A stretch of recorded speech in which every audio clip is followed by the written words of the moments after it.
mobility rocks. Shared mobility rocks.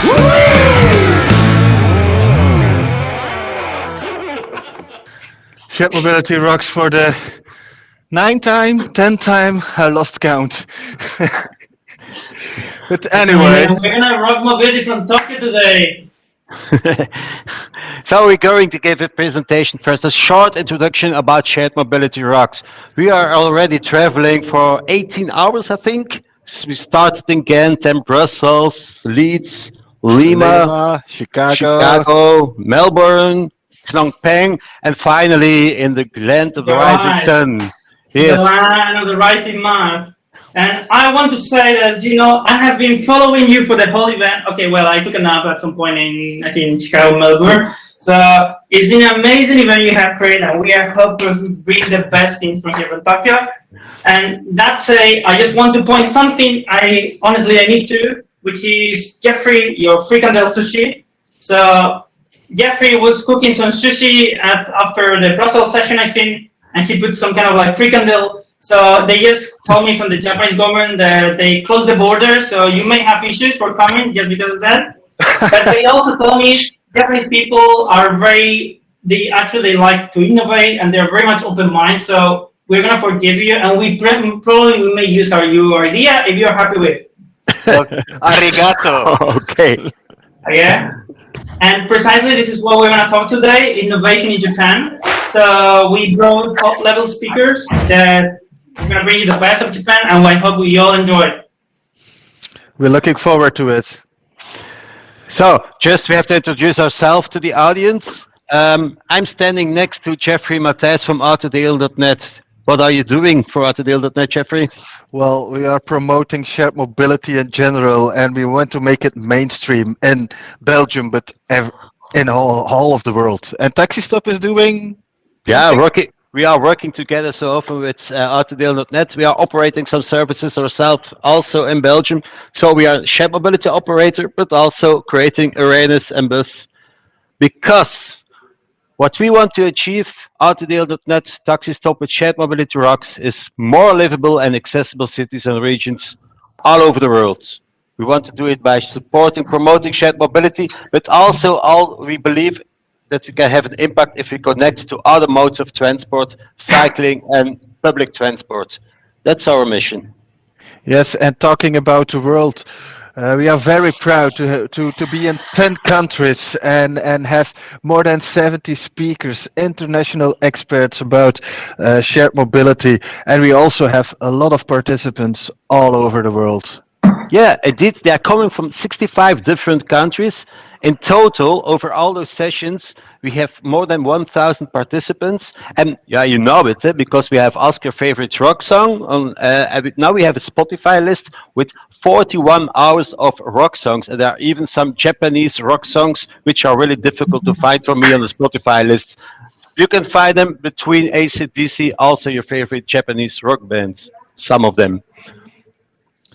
So, and every half hour of every 1 hour and a half, we have half an hour of intermezzo with nice challenges, with bike challenges, with quizzes, with music, and just have some nice interviews. Yeah, and one of the things we are doing, Belgium is a country of cycling, and now we're offering also the Tour of Ghent, and it's something we are doing with our teammates. Every 30 minutes there's a time trial. One of our teammates is doing a contest, and we will see after the 24 hours who is who is in the best condition of our team. You can guess, and you can win a pair of shared mobility socks. Go to the website Shared Mobility Rocks and click on Tour of Ghent, and then you might have a chance to win a pair of shared mobility socks. So, but right now, Azarel, the floor is all yours, and the world is listening to you. Okay, so we're gonna rock it, but before, because we need to rock it, I need to do something. So as some of you know, I have one of the longest hair in this country. I need to certify, and this is a rock event, so I think this ponytail is not gonna be fair for today. So we're gonna release my hair for now, and we're gonna rock all together. Okay? Yes. Good luck. If you really want to see Azrael, if you click on a window, it becomes bigger. So, Yeah. So it's up to you. let's go in. All right, so I'm gonna share my screen now.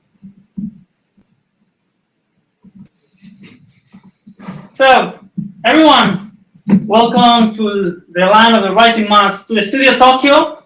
So today we're gonna talk about on-demand shared mobility in the land of the rising MaaS. So we're gonna talk about the most recent rocking things on on-demand shared mobility, on shared mobility in general in Japan. And we're gonna bring in speakers from public transport, from private institutions, academia. And do not go away when we finish, because we have a very nice intermezzo with top level speakers that you're not gonna expect, and we have a game for you. So today I would like to introduce our speakers. So we have 5 amazing speakers, and we have first Tuxedo Chimbak, which is with me at the studio from the Yokohama National University. And she's also working at the ADB, as well as she's also at the GCO MaaS, which is one of the largest associations in MaaS in Japan. She's going to tell us about the current developments of MaaS and the current importance of these things. Then we'll have Sultanaya from Odaki Railways, and Koichiro Takahara from Near Me, one of the MaaS providers, Itsuki Noda from Minaishare, and here I am. And today is going to be special because we are actually broadcasting from Tokyo, but we're going to go out of Tokyo. So we're going to do a whole trip from Japan. We're going to go to an airport. We're going to pick up cab. We're going to go to Shinjuku Station. And we're going to take a train. And we're going to end in the very remote area in Japan. And we're going to see what's happening next. So follow me for this amazing trip we're going to have. So with the most dilation, I would like to give the way to our first rock star, Tuxedo Chimbak, who's going to introduce the presentation now. So Tuxedo, the floor is yours.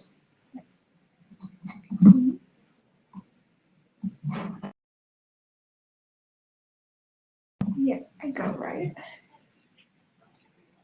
So, how does it look like? Is it okay to? Right. So, good afternoon, everyone. I hope you all can see my presentation by now. Hello? Right? I think we can go with. I think this is. Okay. So I hope many of you enjoyed the last 18 hours of digital marathon of 24 hours. So we have 6 more hours left. And I'm very grateful to be here and representing Tokyo from the selected cities in the world. And thank you, Azrael, again for giving me this opportunity to talk. And I will share my knowledge from academic field. It might be a bit boring, but I will try to make it simple and rock. Let's rock! And then today's title is How Could Mobility Enhance the Social Equity, which is my PhD research title. So hello, let me introduce. My name is Tuxedo. No, they can see. Can you see the next slide? No.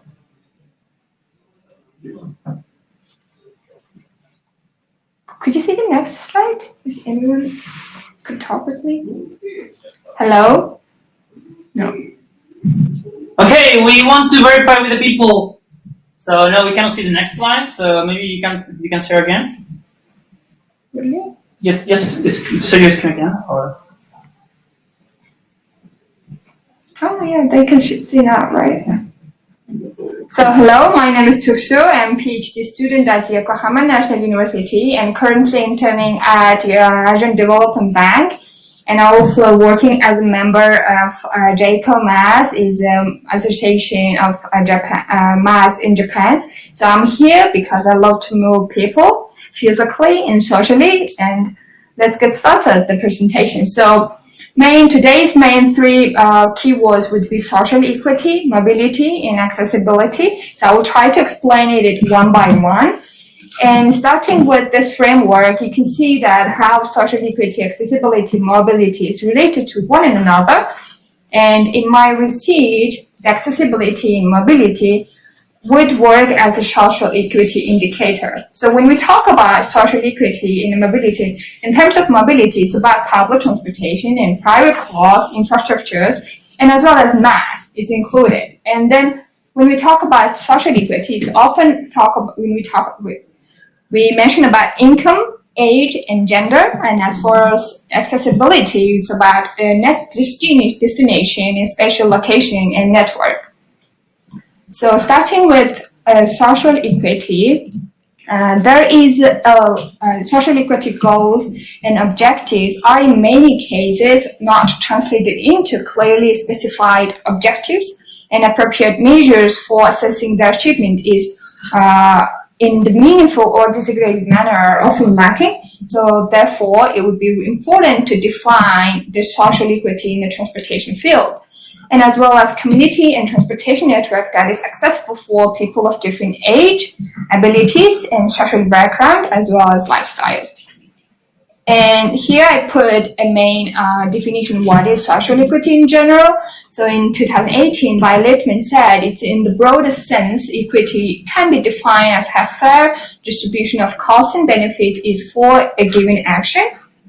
And for the mobility, the definition would be defined as a potential for movement and the ability to get from one place to another using one or more modes of transport and meet their daily needs, right?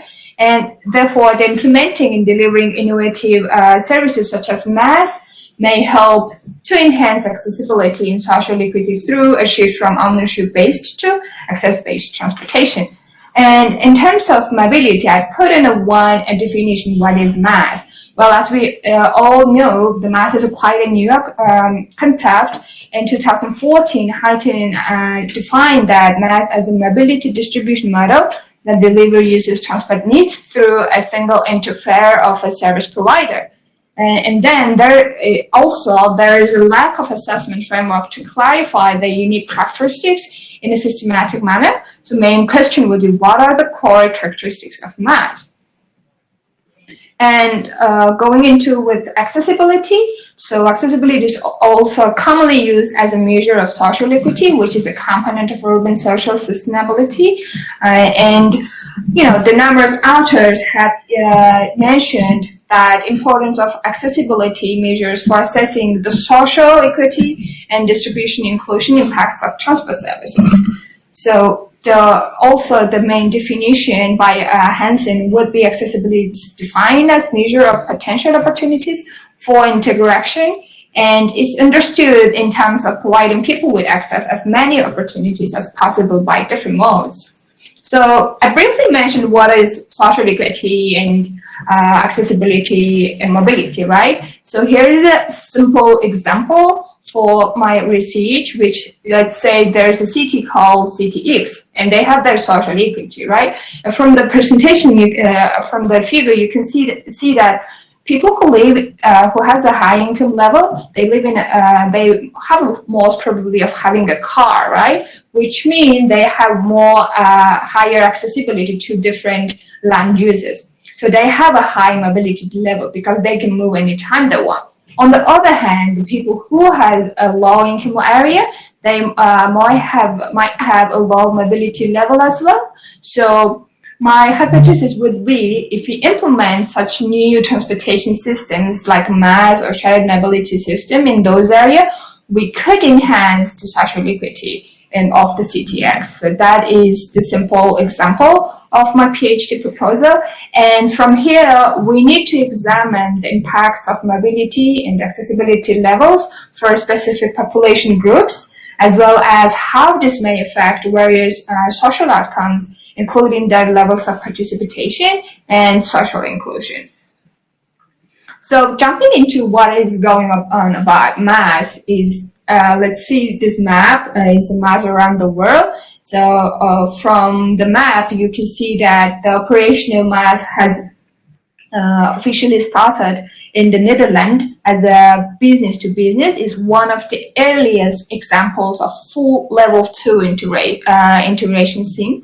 And then Helsinki also implemented the MaaS. So basically the projects have been mainly implemented in the Europe, you can see that. And and then in Japan, 2019, the Ministry of Economic Trade and the Industry and Ministry of Land Infrastructure, Transport and Tourism, they jointly started a project titled Smart Mobility Challenge in June. So aiming to support the regional areas and companies in taking solving challenges in mobility and utilizing such areas to implementation of new mobility service in the society. So for the background, rapidly aging population getting serious in Japan, as we all aware, right? So this table is showing that this is the 9th consecutive annual decline and the largest margin decrease only record. So therefore, it is important for us to examine the issues relating to accessible transportation and aging population in Japan and what are their mobility needs, and then improve the social inclusion of the aging society. So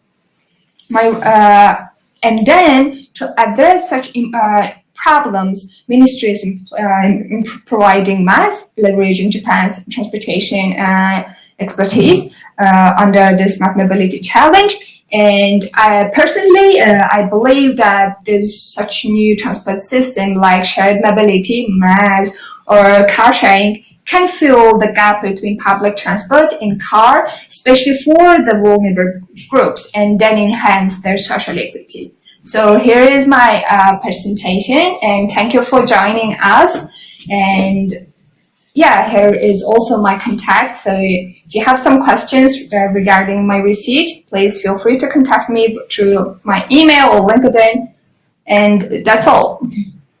Okay, thank you, Tuksu. That was amazing. And we wish you all the best with the research. And we really appreciate to have you here because it's good to bring out this kind of the importance of equity, particularly from your position at the academia as well as the ADB and so on and so forth. So thank you to you for coming today. And I would like to go straight to the next speaker, but before I would like to put you on what we're going to do now. So we got this vision of MaaS and shared mobility in Japan, and now we are going to take a train. We're going to take a train, literally, we're going to take a train from the main station of Japan in Shinjuku, which is the largest station in the world by ridership, with almost 3.5 million people per day before COVID. And we're going to invite to the ground to Kanaya-so from Odakyu Railways. I know this is not Odakyu Railways, but I'm happy if you can post me one so I can add it to my collection. Okay. So Kanaya-so, join in.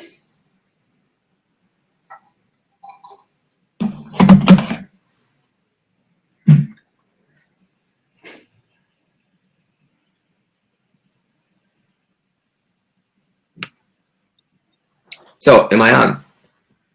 Yes, you're all seen. So we are looking forward for Odakyu presentation. So please show your screen. All right.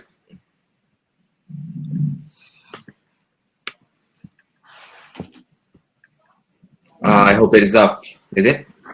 Yeah, works perfectly. So let's rock, okay? Okay. Firstly, thank you for today's session. I hope all participants are enjoying it so far. We have another 6 hours, was it? So I hope you'll stay concentrated, focused in my session too. So my name is So Kanaya. I am a member of the Management Strategy Department as Next Generation Mobility team in Odakyu Railway. Odakyu Railway is one of the major private railway companies in Japan, and we operate from the busiest station in the world, Shinjuku, towards the southwestern part of Japan. So I hope you enjoy my presentation.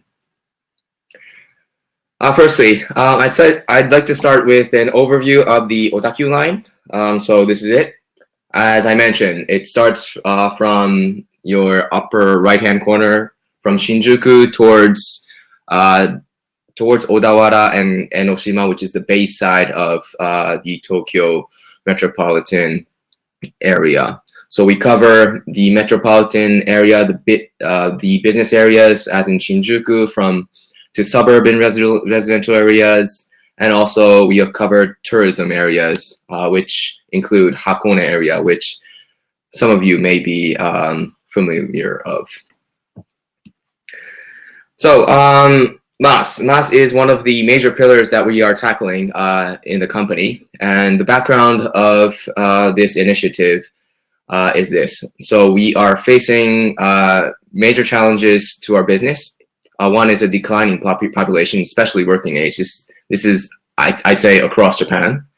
And also the decreasing rate of outbounding, both young and senior generations. So people are, because of this COVID situation,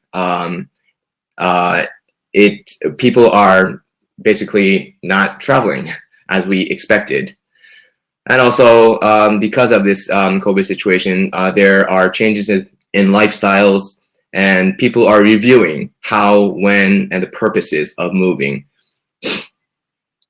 So, as I said, with the COVID pandemic, the reduction of moving, which we had assumed was a future to come, is becoming the reality in front of our eyes. Well, and on the other hand, negativity on privately owned cars and missions of transportation business to support mobility vulnerables, these major trends remains the same pre and post-COVID pandemic. So our goal as a private railway company is to provide mobility services through seamless coordination of various transportation modes, not just our railway, not just our bus operations, but across the companies. We aim to realize the mobility as a service business. So as I mentioned, there are two major pillars in the Odakyu's MaaS strategy. The first one is the integrated model, which Taxistop just briefly explained about. So this is realizing a seamless and integrated transportation service, and this is so-called MaaS. Its purpose is to provide new experiences and values, and aiming to establish a seamless integration service between transportation and destination. So what we are tackling here is to develop our own MaaS app, both the front-end app and the back-end system, and also integrating various services. On the right-hand side, you see our second pillar, our next-generation service model, which is new transportation services utilizing technology. So what we want to do is to update secondary transportation to correspond to driver shortages in bus companies and taxi companies, and also to provide alternative transportation to provide cars for mostly the elderly. So what we are doing here is to promote autonomous driving vehicles and also the on-demand transportation services, which is the main theme I want to focus today.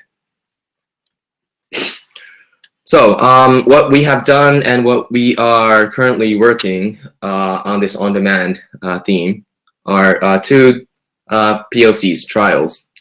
The first one is conducted in Machida City, Tokyo. We call it the Yamazaki apartment area. It's in the second phase of the trial since January till I think another couple of weeks.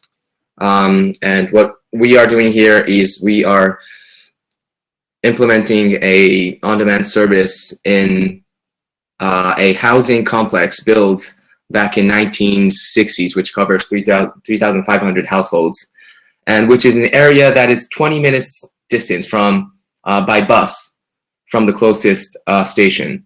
So you can see in the map, it's a quite far journey from the nearest train stations.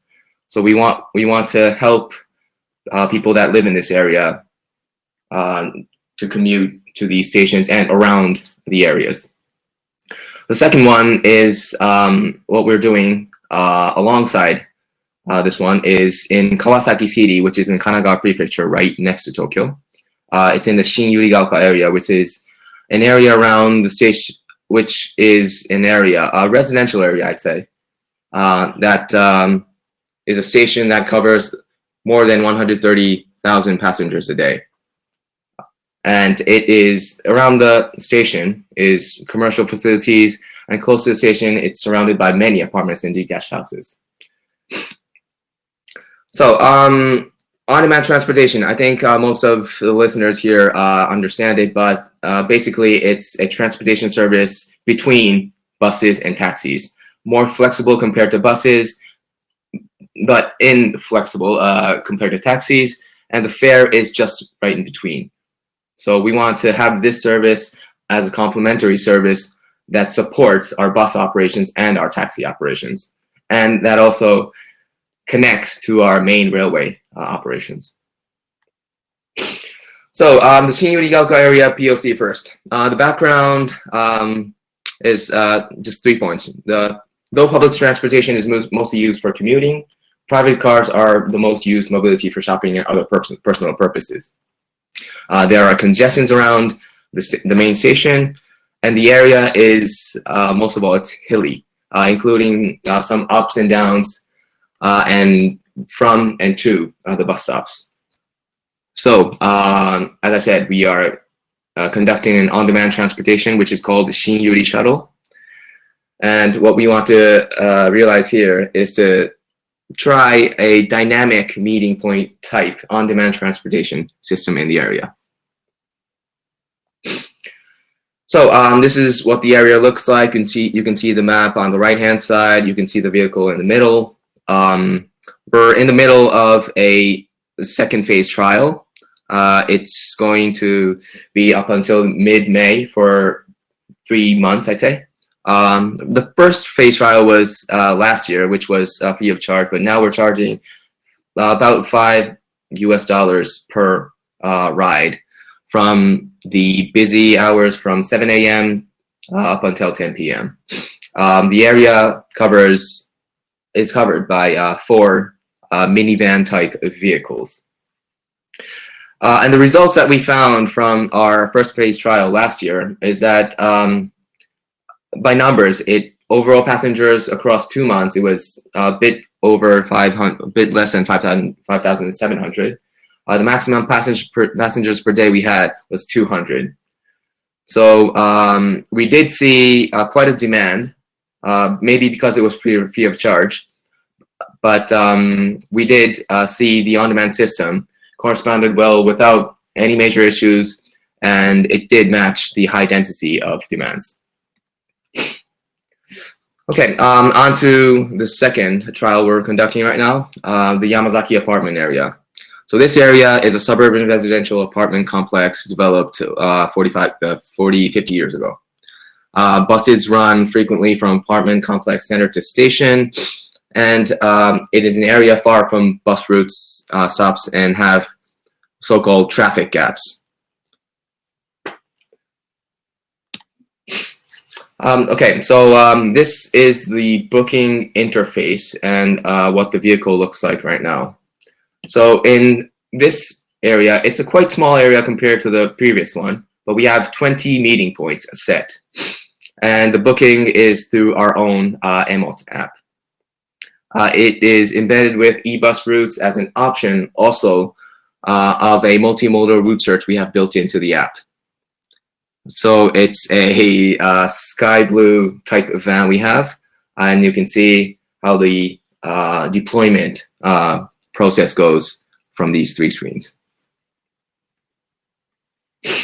So the differences of these 2 on-demand transportation services. One is a meeting point type, which is in Yamazaki apartment area, and the other is a dynamic meeting point type. And we have the booking deployment app both embedded into our MaaS app. I want to take you briefly through these 2 types. So the meeting point type is basically the user selects both the desired departure and arrival points. So meeting points are set up in advance within the region, and users can select their desired boarding and drop-off points from among them and have their vehicles dispatched. So it's a similar service to buses. In the meantime, the dynamic meeting point type, the user selects a desired departure and arrival points, and the system then selects the boarding and drop-off points. We work with a partner called Shuttle. It's a Spain-based startup. We use their on-demand system, and the booking process interface looks like this in their system. So we have this white labeled into our system right now. So what kind of business model we want to achieve is a integrated user interface into our MaaS app, including our railway, bus, taxis, and also this on-demand service. So we want to utilize our MaaS app emote that enables data linkage of various transportation services. We want the system to integrate searching, booking, and payment for on-demand transportation. And also, we want the app to work as a platform that creates optimal package products and coupons that are linked to purposes of travel. And this is a brief introduction of our app. What I want to mention is that we do not want to be a dominant player in this MaaS in Japan. What we want to achieve is to contribute to the realization of next generation of mobility life, and we want to promote the development of an environment that will enable various players to accelerate their MaaS initiatives. Thank you very much. Thank you. So it was very, very interesting.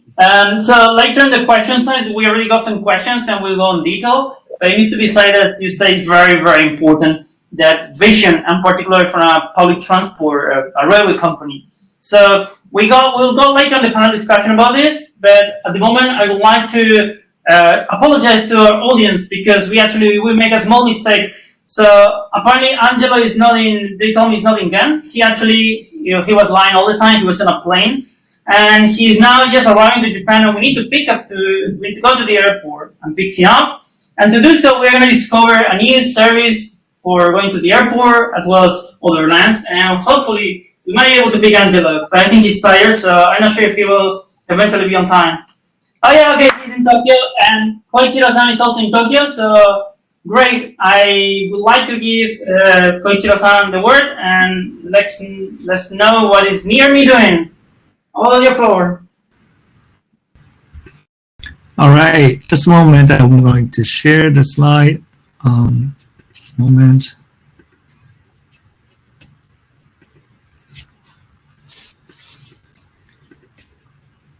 Can you see my screen?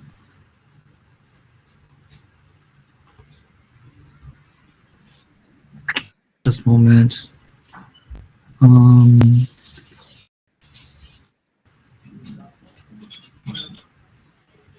Right about now? Not yet. We are very excited, but we can see the screen yet. Yeah, just a moment. So it says I'm now doing share. Angelo is now doing customs. He's trying to enter the Frikandel sushi to Japan. Don't worry.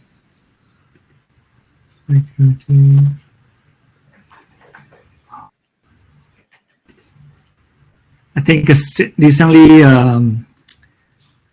iOS is updated and now with some reasons.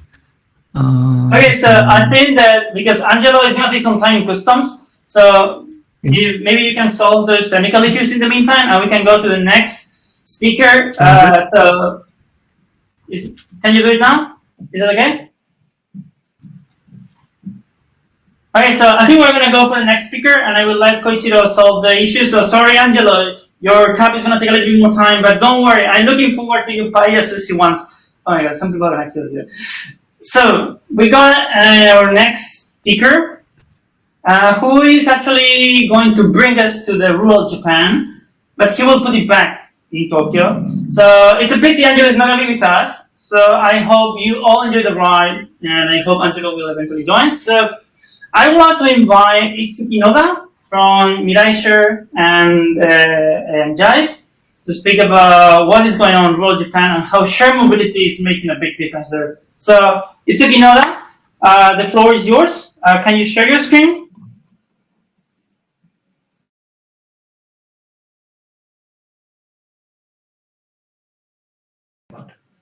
No, Sensei?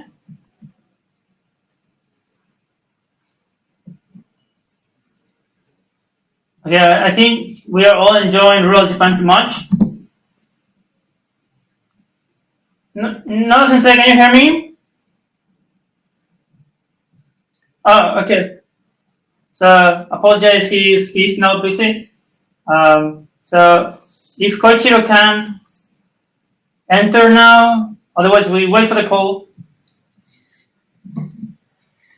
And we already got, by the way, we already got some questions for Odaku. So Kanaya-san, feel free to reply to answer them on the chat.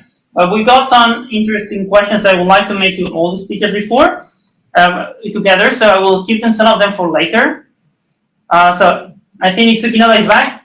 Nada-sensei, are you in? I'm back. Okay. No worries. So we want to go to that famous bucolic, beautiful rural Japan. So we're gonna leave Mirai Share to show the way. So the floor is yours. Go away and see your screen. Okay. So now, so I just explained. So T-shirt is coming now, and also I'm showing the bat and all the Japanese pictures. So because they looks like me. Okay.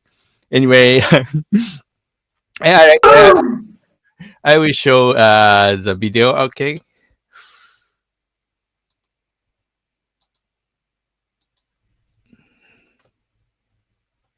Okay. Okay. Can you see my slide? Can you see? Okay. Okay, so, thank you very much for the introduction. And hi everyone. So this is Inoda from Mirai and also AIC Japan. And as shown in this title, so I like to describe the actual example of our service in rural and urban areas. And so mission of our company Mirai Share is to provide smart transportation service by increasing efficiency, enhancing the accessibility, and promote sustainability by artificial intelligence technology. So, and our main service is called SAVS, Smart Access Vehicle Service. The schema is very simple. So passenger send their request to the SAVS cloud, and the SAVS cloud center calculates the best assignment between requests and vehicles in a dynamic style, and revise a new route for each vehicle to pick up passengers. The assignments are real-time and fully on demand, and optimized by AI-based technology. So, okay. And so our technology is a collection of continuous innovation of research works in 20 years. So in early years, so we started our research in the 2000s. By two members of Mirai Share, I and Nakashima-san, as AI research work for ride share and establish some simulation technology. And the beginning of 2010s, so another core member joined the project and developed the prototype of service as a cloud service. And finally, we established our company in 2016 and started to provide real service in various places and various styles. So this is the selected project of our services. So the red dot so this is a Japanese map, and red dot indicate so some typical service in our work. And the feature of our service is very flexibility. As I say previously, so our technology is based on AI.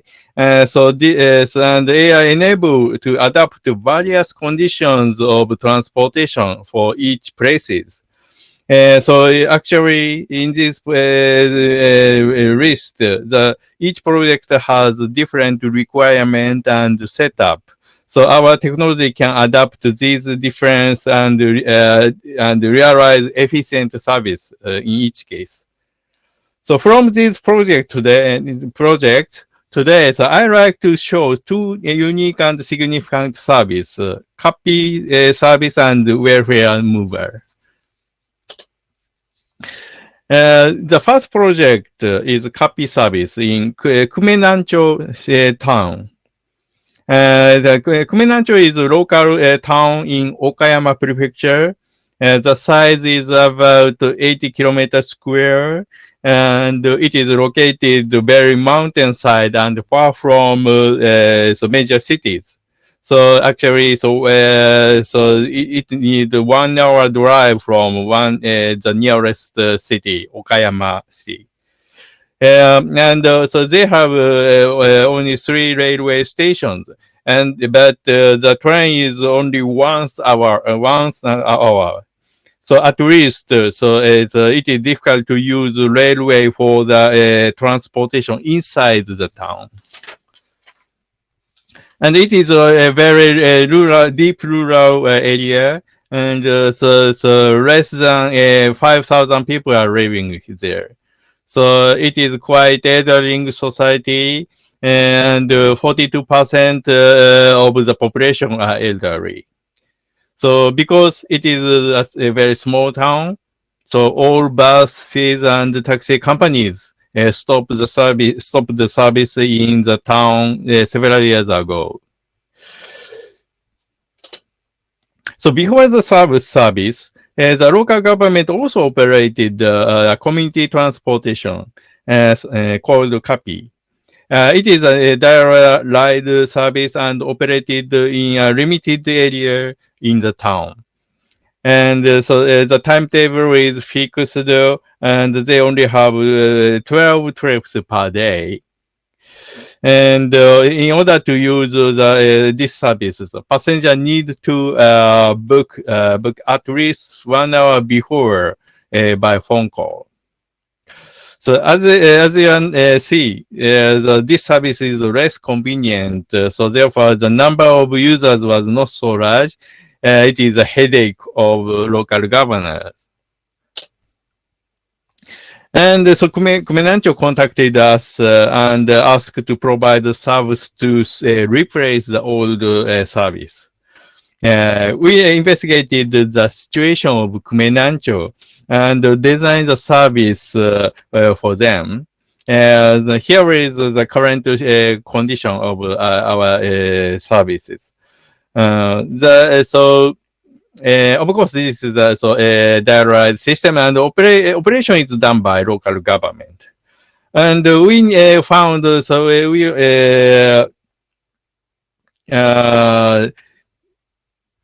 okay. Okay, and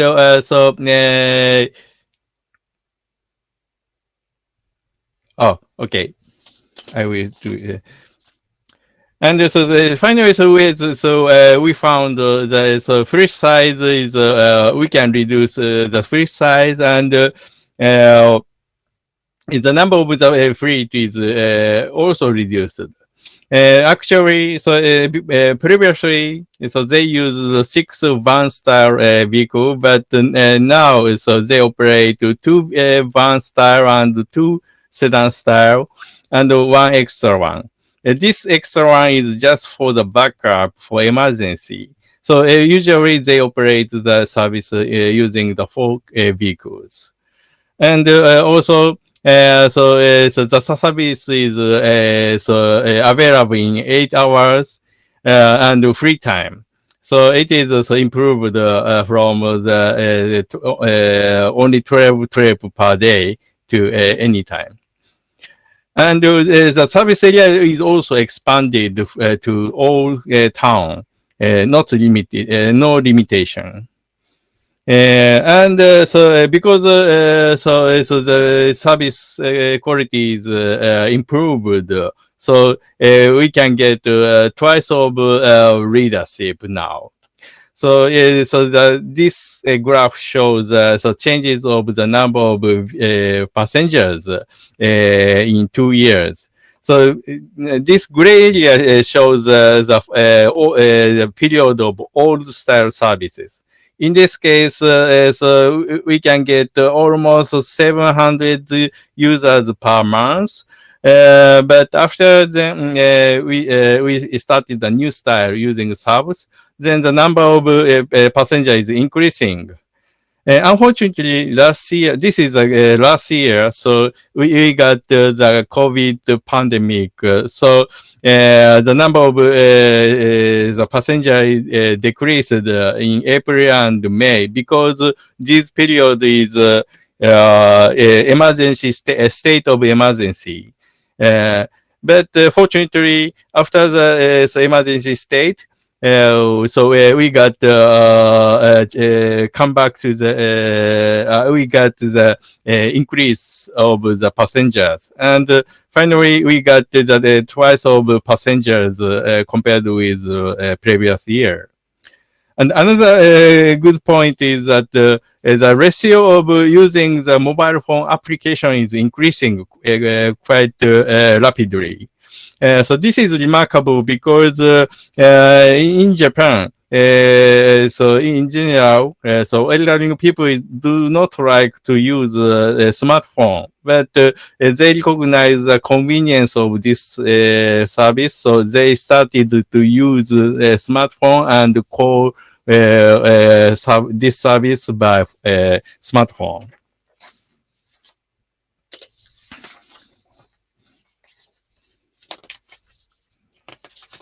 Okay, and another example is so welfare mover. So this service is specialized for users of daycare center and their families. And as similar to the previous project, so this service is operated by a company by daycare center. So before a service, they need to calculate assignment of drivers and vehicle to users by hand. So it is quite heavy work, but not flexible. So they cannot adapt to dynamic change of the requests. With service, the assignment is automatic and efficient. So also, so they can accept the real-time change of the request. So, for example, so they can get the change of request in the morning and to pick up users for a daycare center. So they can adapt that plan of the vehicles. Because of the efficiency, these effects, so they can expand the service from one daycare center with 41 vehicles in 2018 to 5 city, 25 daycare center, and using 224 vehicle this year. So it is very good news. And it is quite sustainable service. So compared with Kumenancho town, so these cities are relatively urban. So the city size is between 200 or 300,000. And so this means that subs can also work well in urban area. So because of the time restriction, I can show only these two examples. But I believe they can you can see that subs can work in various situations and purposes.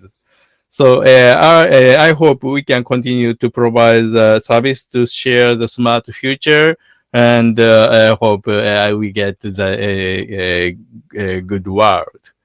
Thank you very much. Thank you very much, Noah-sensei. That was a very good presentation to see what is going on in rural Japan, and you brought new topics. You brought the issue of deliveries and passengers, and we will come back to that soon after the panel. But I just got a call from Angelo. Apparently, he kind of sorted out the customs at the airport, and he's waiting for his cab. So I wonder if Koichiro-san can actually pick him up. Is that possible? It works for my sharing. Just let me Yeah, as we say, the shared mobility rocks, share is rock. So let's share the screen. Now can you see my screen? No. Not yet? Not yet, just a moment. If it takes a long time, Angelo may get drunk because he's not used to Japanese sake. I changed the just a moment. There's some sharing issues. I see. So Koichiro-san, maybe you can try to share your screen, Adult, and we would like to go to some questions we already have. So feel free to join us on the questions, or if you can solve your certain issues, maybe you can join us. Angelo! Hello. Nihon ni yokoso! So, not too many sakes yet. Everything is okay. Great. So I think maybe we could go into the questions while Koichiro can try to solve issues. So everyone is okay with that? Okay. So I would like to, by the way, thanks to all our participants for bringing all their interest to our session, and we hope we can actually project a better idea of what is going on in Japan. So Koichiro-san, can you try now?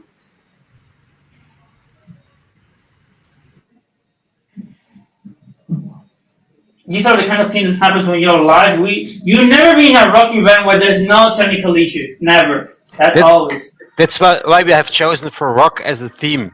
Things may go wrong. We say that's the way we work. So okay, so anyway, I would like to go to some questions, and I would like to also start by one question that has been repeatedly. It has been answered in the chat, but maybe I would like Kanaya-san to verify a bit more.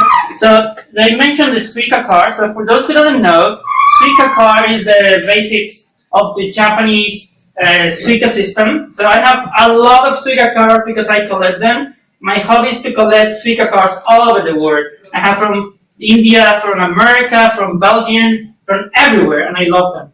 And in Japan, there are many, many, many more. There's this Pokemon one, but this one is actually not from Japan. This is from Taiwan. But anyway, they're super cute. Look at this. Look at this cute. It's so cute. So with Suica, it's like similar to the Oyster car. It's a smart car you can use for paying your ticket. But different to Oyster car, you can use all over Japan, and not only for that, you can use for everywhere. For you can buy things in super. You can buy anywhere there. So the question we got is about how EMOD or how MaaS in Japan is being integrated with that Suica car. So I would like to Kanaya to just give a brief explanation about how is that integration working on. Kanaya-san? Right. Okay. I think Noda Sensei might help me on this, but I think it's more of a consensus building issue between railway companies in order to have these Suica cards embedded into any MaaS app. I think from a technology point of view, it's not a big challenge. Where the problem or the issue is that AR, which is operating Suica, and the private railway companies that are operating the other possible card, to open their data and have them integrated into any app. And because in Japan, these Suica and Pasmo type Felica type cards have been introduced into ticketing gates from very early stages, converting them into digital app solutions is, I'd say, quite a big challenge from a hardware point of view and a political or consensus building point of view from the operators. Yeah, I see. This also raised the important point, as you mentioned. It's not a technology issue. So for those who have been on the shared mobility rocks for the whole sessions, we got this topic. A lot of times it's not a technology issue. It's a social, it's a consensus building, as you say, right? And this also gives me another point, which is for many of our attendees that may not be aware of. in Japan, the majority of public transport is not public; it's privately operated. Railways companies are privately operated. JR, which is Japan Railways, it was public and it was privatized. Odakyu has been private since all their time. Although Odakyu is a very special one because it's one of the only railways companies that actually lost one line, the Kire-Inokashira line. That's a very interesting story for another day. On the other hand, Odakyu has, please let me know if I'm wrong, the largest bus network in Tokyo, apart from the Tokyo public bus, I think. And Yeah. we talk about consensus, but I find aware of there was some kind of agreement between JR East and JR East and Odakyu to combine those bus services with trains in case of disruptions, which are very common in Japan because we got natural disasters such as earthquakes, tsunamis, Godzilla, etc., etc. So Koichiro is back, and Angelo is not getting drunk, but I wonder if Koichiro can now share his presentation.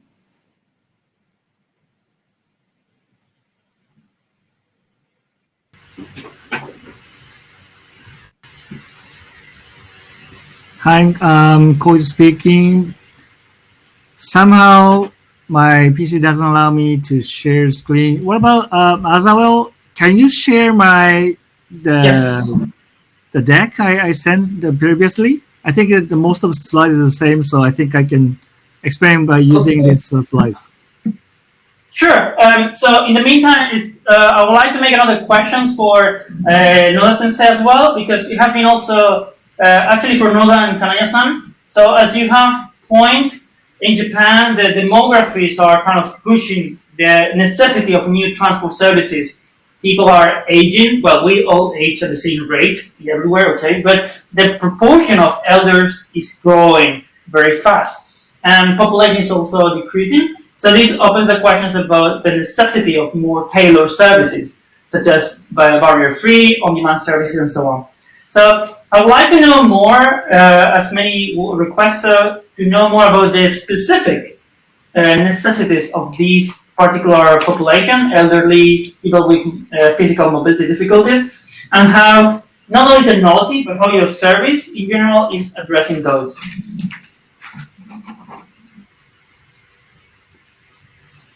Maybe I should leave it to Noda Sensei, maybe an expert.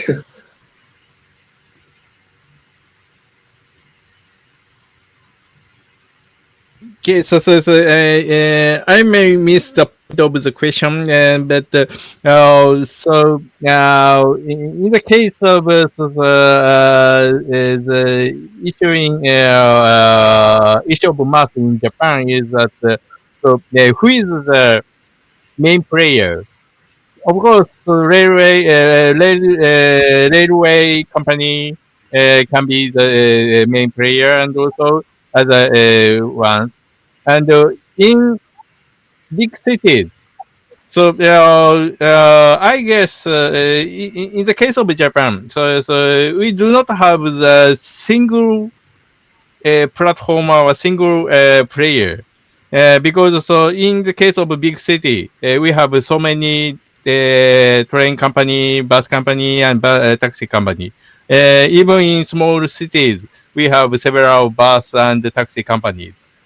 So it is I think that this is a unique condition of Japan in viewpoint of public transportation. And in the case that so we need to provide some common platform or shared platform. And this is a unique issue in Japan. And another point is that in the case of big cities, we already have very many kind of transportation mode. For example, in Tokyo, there are many train company is connected with each other, and in that case, transit guidance service is very important. Usually, people use such kind of services like Norikai Annai or as a Google Map navigation. And in that case, So the navigation itself is a kind of the key technology in MaaS in big cities. So these two things, so the many players and also the transit service is the unique condition in Japan in MaaS in Japan. It is so answer. I hope this is the answer for you. Yeah, I think we will go through. I think agent side is a very important point, so we'll go through different questions. And if you're listening to this, if you keep for the intermezzo, we will come back to this question with someone who definitely knows how to answer it. And I would like to try now to share my screen, the presentation from Koichiro-san. If that works, we can go through that. And Koichiro, when you want to go to the next slide, just say rock, rock, okay? I like it. Can you confirm the latest email that I sent just right now? I think that's. I'm not fully sure, but I see it might be. I guess we can just go with it. Yeah, I can go with that. Okay. It's okay. Let's. So everyone is sharing the screen. I mean, can you see my screen? No. Let's share the screen again. Now you can see it. Yes. Okay. So remember, the magic word is rock. Let's go. Rock. Okay. So can you make a whole screen, the presentation screen, please? Yeah. Is it now on full screen? It's not there. Okay. Let me see. It's not even moving.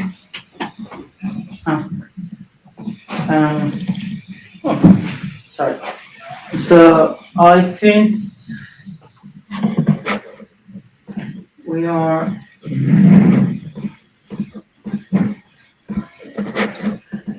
Okay. Let's do this.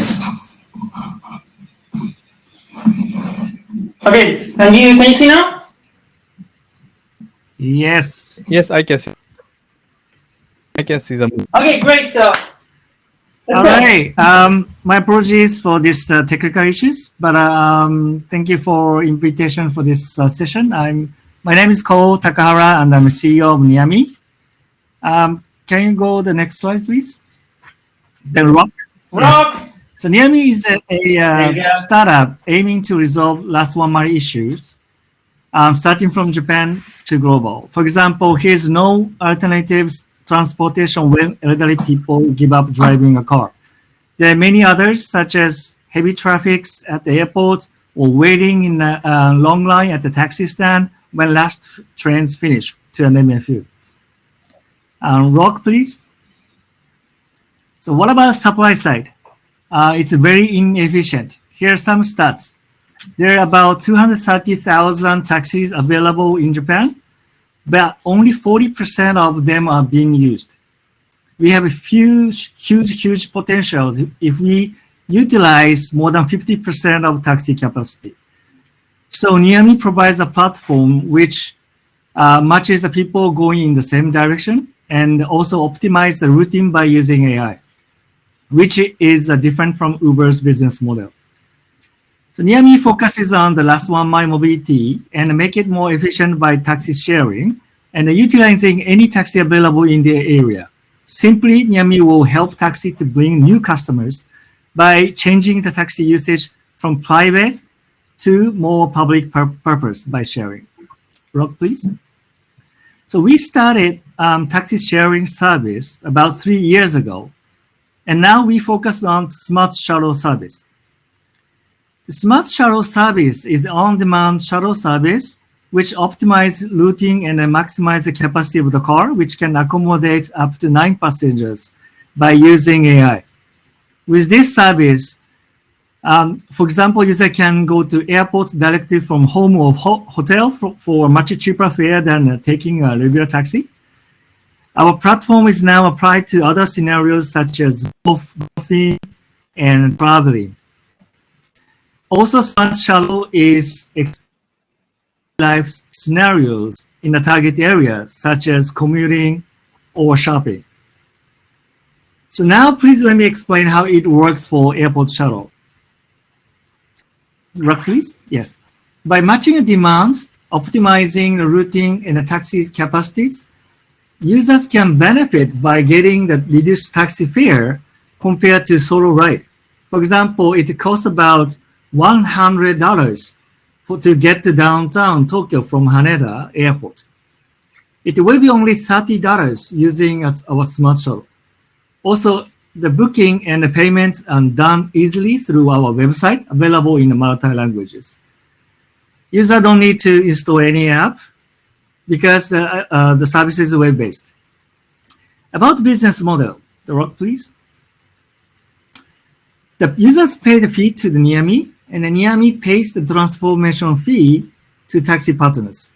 So the difference between the two fees becomes our profit. Also, next please. Also, we care safety with COVID-19 environment, of course. We use the spacious cars and also ask users to wear masks and use hand sanitizer. Next, how to use our service. It's very simple. When you enter address, date and time, number of people, languages, credit card information, you will receive confirmation mail. Then you will receive the picking time and the vehicle information by the 1 day before your flight. On the day of the trip, just wait for the shuttle bus at the pickup time and enjoy the ride. Next, please. Also, our value proposition is very unique. Basically, we don't match riders with riders. We don't match the drivers with riders like Ubers, but riders with other riders. So this business model is very easy to scale, as NIAMI don't need to provide a taxi because supply of the taxi is already there. Also, NIAMI can utilize any available taxi service. So we simply send the customers to taxi companies. The next slide, please. So we launched this airport service. It's not like POC or projects. It's real service already. We started this service about 2.5 years ago, and we already enjoyed good media coverage and the growth. In the last December, we have about 300% YY growth, even in the COVID-19 environment. Next, please. We cover 9 major in Japan and to expand nationwide in Japan and global. Next, please. Next, please. Here's our team members. So we have about 20 people in NIAMI, and each have the many experiences in business, engineering, and product design. Next, please. We have been growing our business with local business partners such as transportation companies, travel agencies, hotels, corporates, real estate, local government, air carriers, and so on. So, for example, we already partner with JAL and ANA, which the major carriers in Japan. For example, we provide a mileage when they book a NIAMI service, and also we now. So when the users book tickets, so it's basically suggests to link to the booking the service with flight number. So that's the example of the current example. So we are expanding based on the airport shuttles, but also we are expanding the daily life scenarios by using this smart shuttle. Thank you very much. That's it for my side. Thank you. Very interesting, and I would like to. Yeah. So that was very interesting. I think a very, very interesting thing here was that you mentioned that you grew up almost threefold last year during COVID time. So I think this also opens a question about where can actually pool mobility work. And I think that probably one of the reasons is that in Japan, if you are very lucky to enter in Japan at the moment, which is not easy because of current travel restrictions, you cannot take public transport. And it is important to say that you mentioned Haneda, which is the largest airport here in Tokyo, but Narita, which was the international, I mean, it's still a very big one. A ride from Narita is so expensive that by law, if you leave a taxi there, if you hail a taxi, the taxi driver must tell you before you ride that you're going to pay about $300 American dollars. Because it's very expensive. So these unpooling services can be a very interesting solution for those cases where it's very prohibitive. So we are a little bit lagging on time, so I would like to go straight to some of the many questions people have to start. And I would like to actually focus on one important point we have been raising awareness during the whole Share Mobility Rocks, which is the importance of creating share mobility where people are in the middle, to tailor the necessities of people. And I would like to come to that importance, and I would like to say what actually is preventing or facilitating users to use share mobility, on-demand mobility.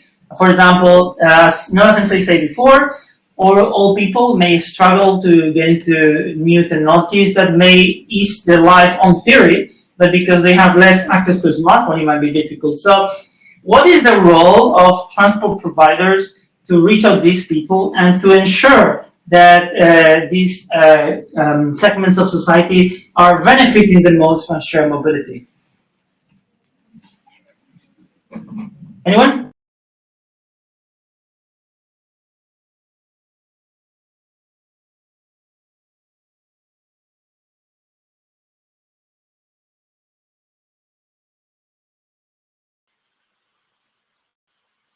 Sorry, can you repeat the question?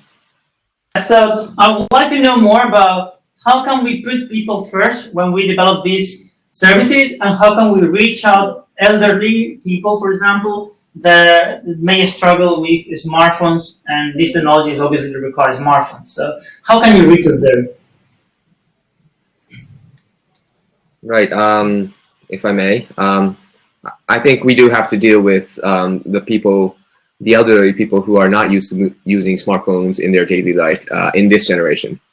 When it comes, 10 years, 20 years, when, our generations or, generations a little bit above myself get old, people get used to. We're not at all, okay? We're not at all. Okay, once I will, but anyway. So for the current generation, we do have to, as I mentioned in the chat, I think we have to have multi-solutions. The app one, and also, in the tele booking systems, I think they have to work in hand in hand.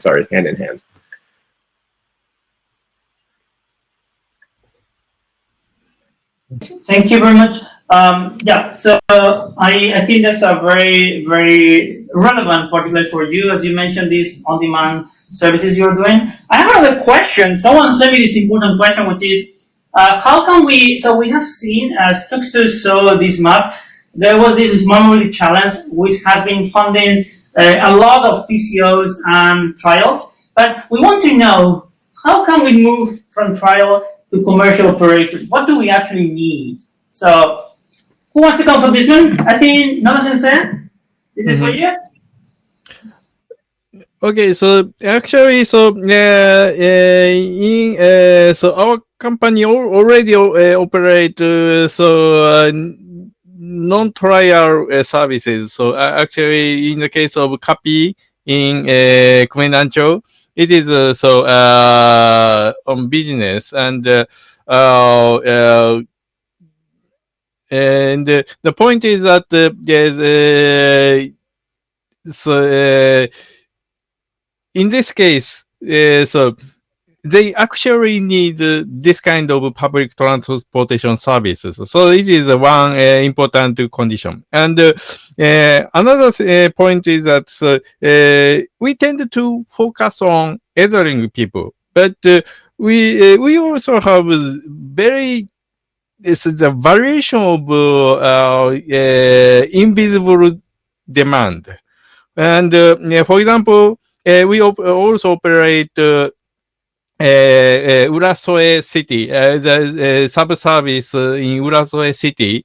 In this case, so some user is become very happy because they can use our service for transportation of children go to private school, so juku or yobiko or something, because so they the children also has no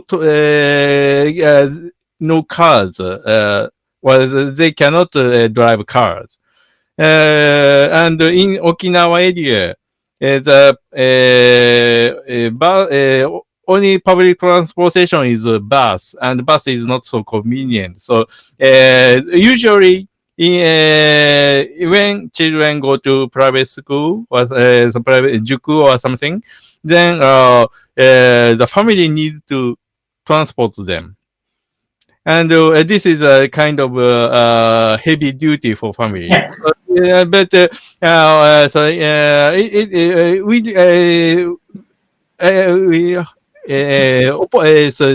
fortunately, so we got this kind of information. So we recognize. So we can get there are so many invisible demand in the city. So it's elderly people is the difficulty of elderly people is they already have driver's license and they already have a private car. So it is very hard to break these conditions. So before them, so we need to find a way to pick up the another kind of demand and establish the sustainable service for them. Then elderly people also become to recognize the convenience of this new style services. So this is my current recognition how to survive this kind of style of services. I think also that, as you mentioned, that can also raise another point, which I want to go now, and this time with Kanaya-san. So a difference in Japan, which is actually nothing that came from Japan. That was something we did in Europe 100 years ago. We eventually lost it, and Japan is basically did it better, which is the non-fair revenues. So in order to support these services, I can see that there's financial indication about are these services financially viable? Are they actually providing a welfare? So I think it would be very great to know more about how, as we can see here, these on-demand services support public transport, support railway companies to make people to reach the stations, right? So I would also like to just make us end the slides from Noah Sensei. I found something very funny.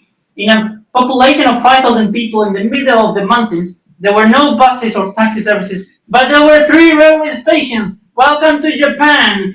So with that said, Kanaya-san, how are those pilots evolving financially, and how do they support the railways? Right. Conclusion first, we don't have a solution yet, and we are seeking for it. In the trials we are conducting right now, we are working with commercial facilities, maybe cram schools around stations that can, I'd say, support this type of on-demand system. Obviously, we see the needs in the area, but from a financial point of view, we're not sure if it will supplement or this can coexist with the current bus and taxi operations. So what we want to build, we want to build a business model that would be sustainable with cooperations with commercial facilities that can, pay a upfront payment, place upfront payment, so that they can benefit from getting new visitors or increasing visitors to any of their facilities or services, and that can ultimately would become a beneficiary service for the residents. And I I am wondering what you have in your hand right there. Miku Hatsune from Japan. I will come back with this little girl soon, but I wanted to show this because I have another question about inclusivity. Inclusivity for people who have long hair, for people who like Miku Hatsune, who doesn't like this beauty. The Miku Hatsune, by the way, is a singer in Japan. It's actually a Vocaloid, it's a computer power singer. And let's focus on inclusivity. So we have seen there are different cohorts of people and society, whether you're in rural areas, whether you're in urban areas. And when we think about public transport in Japan, it's probably operate within that these companies, they need to make money. By law, in fact, there is one thing called independence, in financial independence that they are required. So I think for these trials, it's extremely important to show not only the value for society, but the money. So I would like to make a question to every speaker. It's about how do you balance as a private company, as a public company, as an institution, wherever you are, how do you balance out that equilibrium between private interest and public interest? So I would like first to ask Tuksu about this because he comes from academia, so maybe you can show us the way. Talk, right? Yeah, sure. Let's have to keep the balance, right? So, well, that's what we need to work on it. And as a member of MaaS, we are trying to, keep the balance between the public, which is government, and as well as private companies, like we just our dear speakers just explained. And then as from the institution side, me as a researchers or professors have to work together, especially that making sure that if those new transportation mobility systems can enhance or help the or promote the community, not only for the private companies, right? So that's the main thing. And I feel like associations like MaaS have been working on this thing to work together. Yeah. I think there's a lot of activities of association in Japan, and definitely you should check out what MaaS is doing. Time-wise, I just want to come with this. I want to ask the other speakers about the same question, but please, could you summarize as much as possible? So, Kanaya-san, please bring the opportunity for a rival company. Okay, I basically agree with Tuksu. We're still in the trial phase of building a sustainable business model. So I think to give it a boost, I think private companies still have to work closely with the government and the individual municipalities. And while we do so, I think we would find a good balance between private companies operating their own business, or have a portion of it subsidized by the government. I see. So I would like to ask Noda and Koichiro-san at the same time because they come from the private institution. I think Koichiro-san may probably start, as Noda already spoke. So regarding the balance of private and public, I think we should share the many transportation.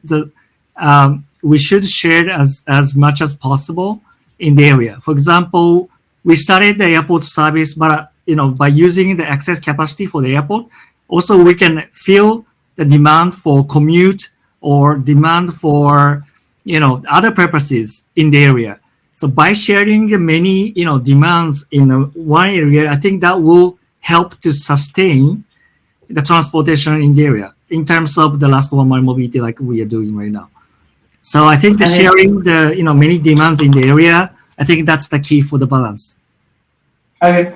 So Noda-san, do you want to just 30 seconds? Yeah, okay, so it is a very important issue, and also I'm as a researcher, so I'm promoting a project about the design of transportation, and in this framework, so public and private balance is controlled by some kind of market things, and actually in multi-agent theories, so we can design some good system to balance, make a balance in game theory or other learning theory or something. And so it is a kind of currently this is an academic question, not a PR service, but it is very important.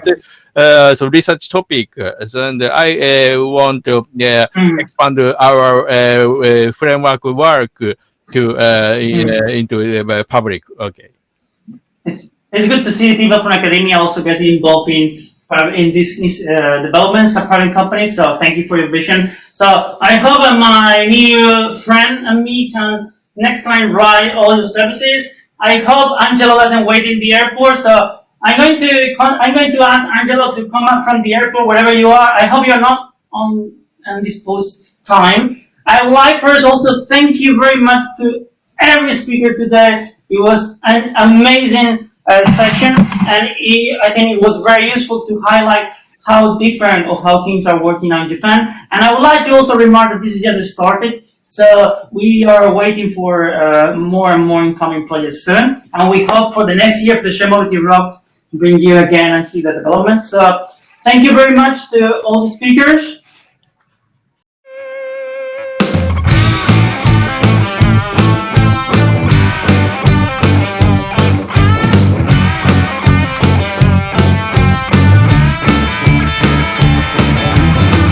Mobility rocks.